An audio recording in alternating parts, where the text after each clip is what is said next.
керемет тағамды жасау үшін бізге керекті азық-түлік. Мен мынау ет алдым, қойдың қабырғаларын алдым, міне бір қайнатып алдым оның бәрін. Содан кейін мынау әсіптерімді жасаған майда қойдың шегінен жасалған әсіптер, міне оны кәмпит асып деп аталдым. Оны да бір қайнатып алдым. Осы әсіптерімді қосқандар, сіздер басқа еттерді қоссаңыздар болады. Сосын картофын алдым, сәбізін алдым, сосын қысқы салатымды алдым, қосайын деп. Содан кейін мына жерде қамырға керекті азық-түлік, қараңыз, ұндарын алдым, кішкене тұзы су алдым, жұмыртқасын алдым. Қазір біз одан қамыр дайындауымыз керек. Мынау әсімізді, кәмпит әсімізді турап жатырмыз. Қараңыз. Майда әсіп бағасын, мұны кәмпит асып деп атадым. Қараңыз.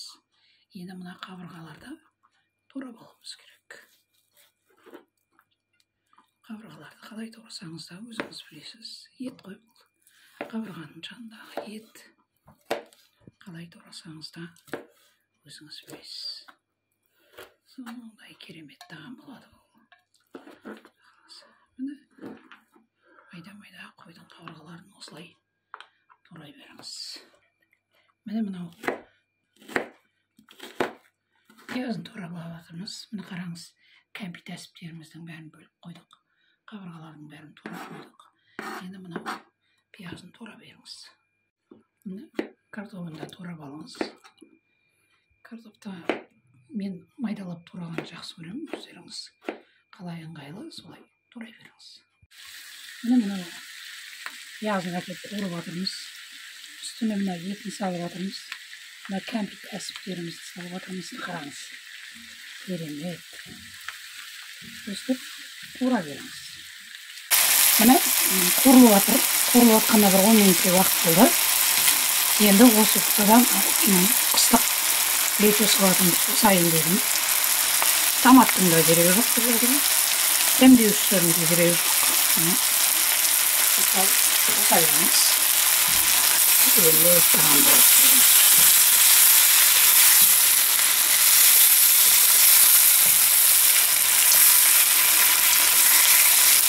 Осы кездің өзге бір әдем болып тұр. Енді оған жаңа ет піскен сорпаның, еті өз қайнаған сорпасын құйып жатырмын.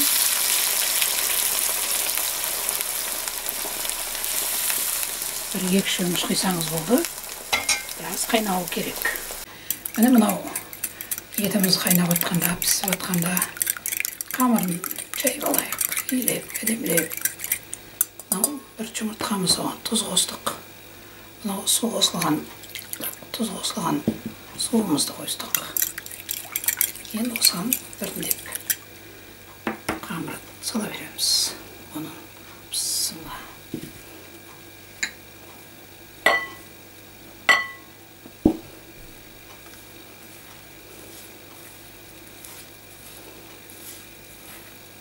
Мен аздау еледім қамырда. Отбасым үлкеніңіз болса, үлкенде болып, көпте болып елей беріңіз.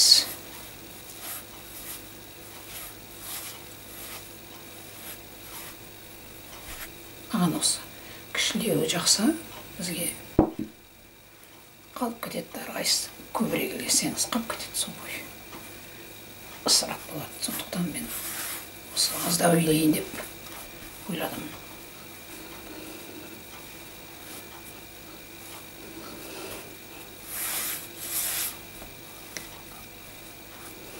Міне қайнап жатқанына 1 сағаттай уақыт болды. Енді картофын саламыз.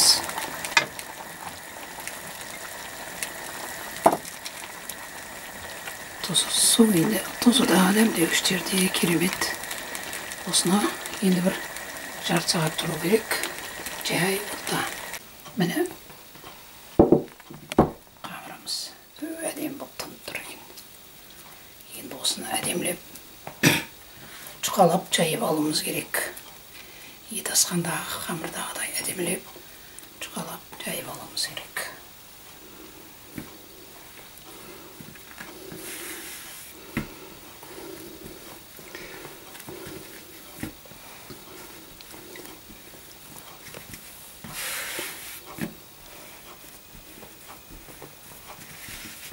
Міне мынау қамырды әдемілеп жұқалап жайып алдық. Қараңыздар. Енді бұл жерге мынау май себуіміз керек. Май жабысып қалмас үшін май себуіміз керек.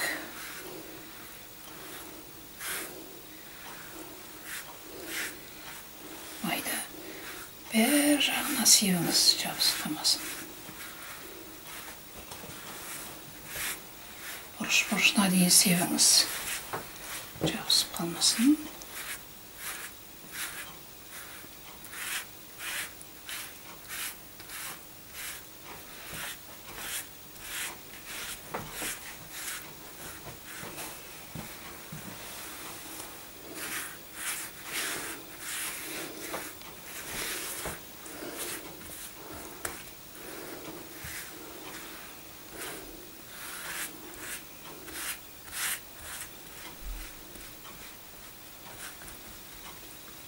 Міне, сеуіп алдық. Енді ортасын екіге бөлеміз. Бөлмесеңіз де болады. Мен екіге бөліп алайын дедім. Өзіме ыңғайлы болу үшін. Міне.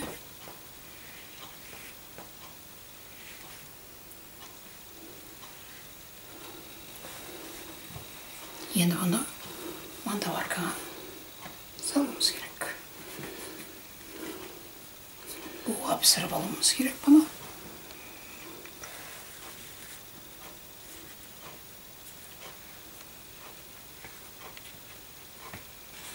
Енді бір жарты сағаттай тұрады бұл мантаваркада.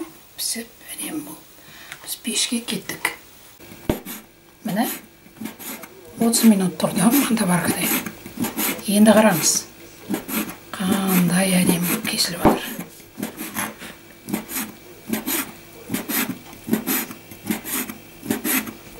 Бұл ұн қуырдақтың тағы бір түрі, жасалу жолы. Мантаваркада осылай қамырыңызды пісіріп аласыз да, мына қараңыз. Қандай әдемі. Қалай жесеңіз де дара-дара болып тұрады екен. Міне осылай кесе беріңіздер. Міне қараңыз. Піскен қамырды турап қойдық, қараңыз. Қандай керемет болған. Міне бір-біріне жабыспай майланған соң ба, сондай керемет болған. Бұл ұн қуырдақтың тағы бір жасалу жолы. Мен алдыңғы жолы ұн қуырдақты жасап көрсеткенмін. Енді бұл ұн қуырдақтың тағы бір жолы жасалу. Енді бұған қуырдағымызды салуымыз керек.